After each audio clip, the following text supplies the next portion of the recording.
Warning, if you are a wisp main, you are going to get triggered. Now let us begin with Citrine. I'm just going to say it outright, she is better than wisp as a support. I don't care. I mean, 25 health gained per second for you and your allies as a passive, granted it's not as much as wisp, infinite energy and health orbs, 90% damage reduction, increased status chance and duration, and a full-blown primer from your third ability alone, a crowd control ability that stuns enemies and gives you flat 300% critical strike chance that now has an augment which will spread to more enemies as you kill, meaning everyone gets red crits. And what does Wisp give you? Flying testicle. Okay, I'm joking. Wisp isn't bad. She's very good. But I haven't done an updated Citrine guide before, and with the addition of her new augment, she just got a whole lot better. She is an amazing offensive support. She doesn't even need a helmet. That's how strong her kit is. In this video, we will go over the usual, her abilities, builds, and so on. But stick around towards the end. I will also suggest some weapon synergies with her as well, just for some added spice. First, very quickly, how to farm her. Well, it's painful. I am very sorry to inform you, but she is worth the grind. Or you can just wait for her to arrive in circuit. Your choice. You can farm her by farming the mirror defense game mode in Mars, called Tyana's Pass. Here you will farm crystal fragments, and then you can head over to Otak in the Necrolisk and buy her parts.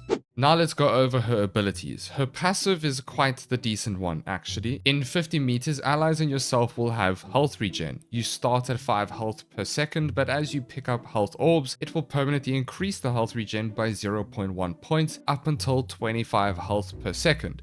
Again, granted it's not the craziest health regen compared to other frames, but it is something nonetheless, and the fact that it is a passive, it's not the worst. Her first ability is Fractured Blast. Fractured Blast is an amazing skill, not only for what it gives you, but it's a very fast casting animation, allowing you to shield gate with Citrine with ease, and you can shoot while casting your first ability.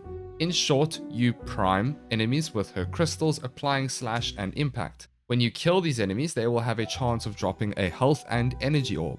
At base, this is 50% for the health and 20% for energy.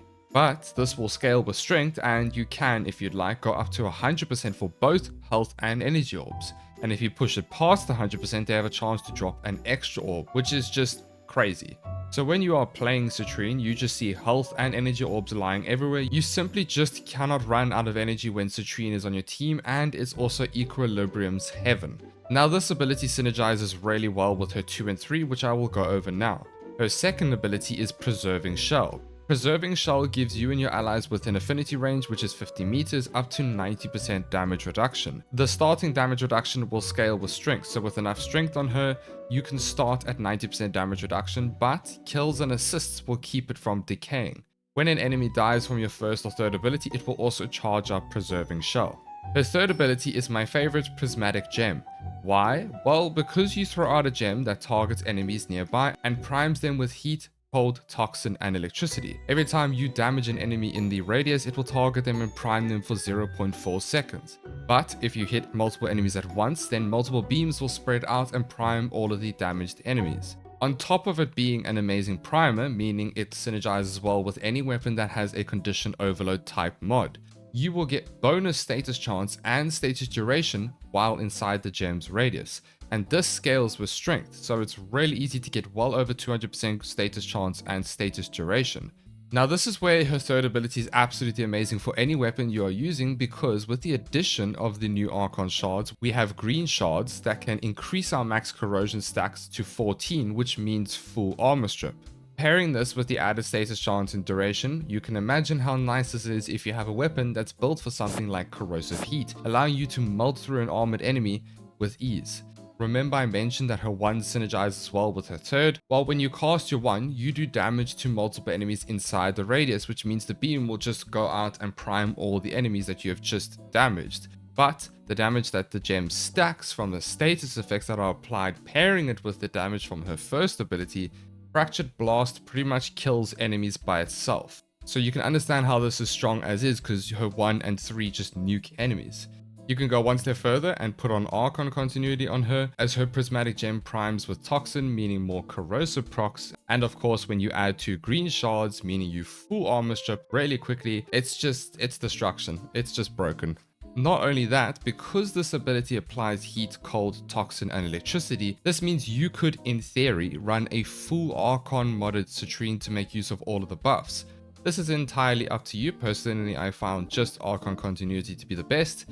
Citrine actually doesn't need weapons to some degree if you stack enough strength, because you can just kill with her 1 and 3.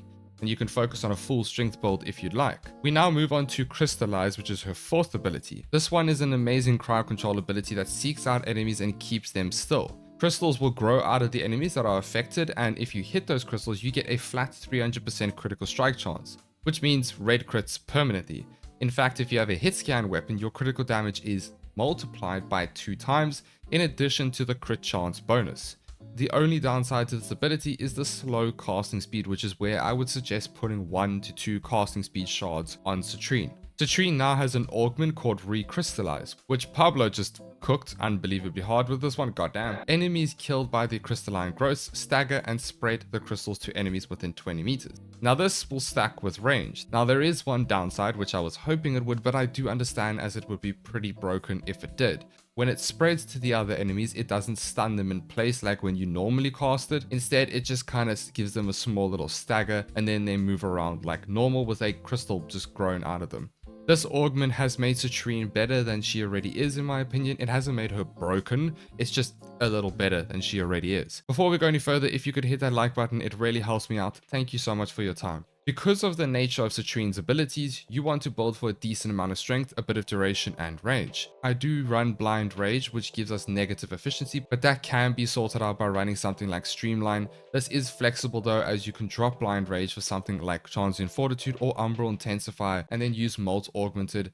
However, I have changed up the setup I run because I'm now running the Crystallize Augment instead of Streamline, meaning I have lower efficiency.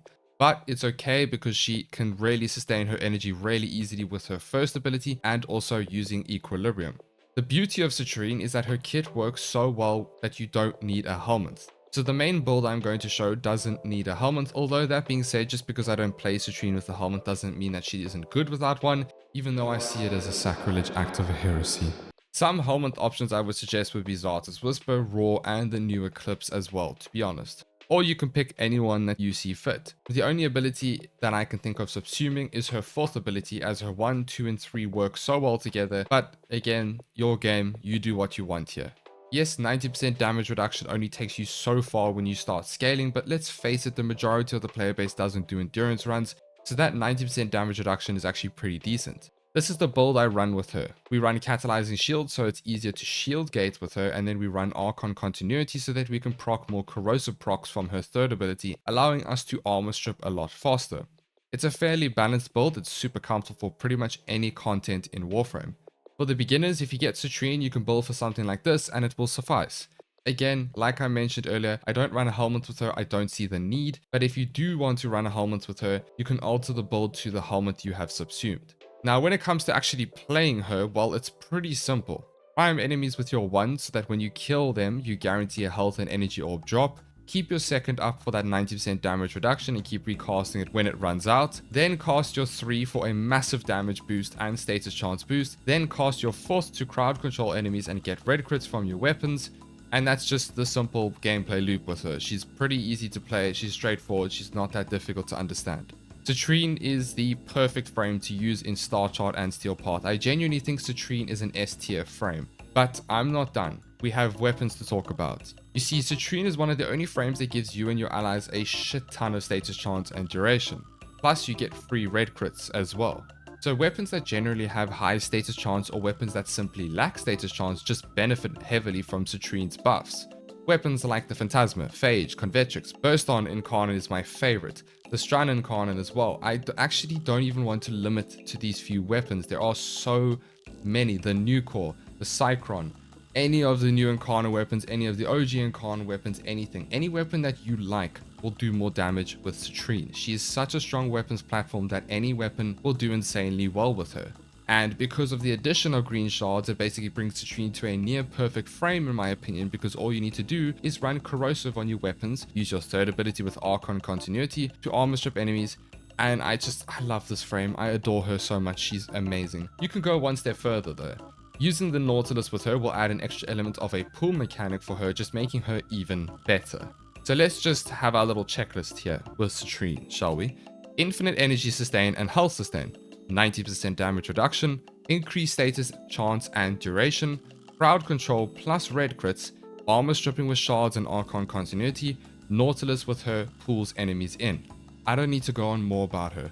I think I've made my point. In short, she's amazing frame. I feel like she's insanely underrated. She's fun, active, and provides so much for the team, not just yourselves.